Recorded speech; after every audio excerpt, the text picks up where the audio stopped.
एक वक्त में 7 मर्दों के साथ चक्कर चलाने वाली खातून सोशल मीडिया पर टॉप ट्रेंड बन गई, क्योंकि खातून के 7 बॉयफ्रेंड उसकी हर ख्वाहिश पूरी करते दिखाई देते हैं।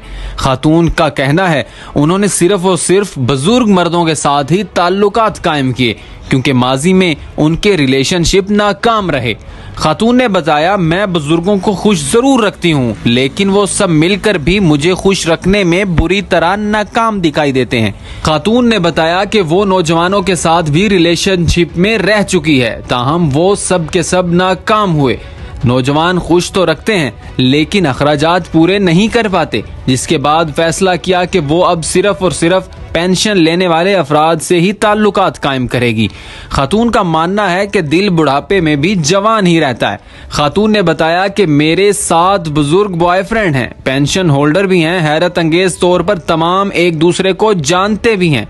जब उनसे ये सवाल किया गया कि आखिर इतने ज्यादा और बुजुर्ग बॉयफ्रेंड रखने की वजह क्यों पेश आई, तो उन्होंने बताया कि माशी हालात उन्हें कई बॉयफ्रेंड रखने पर मजबूर कर रहे हैं।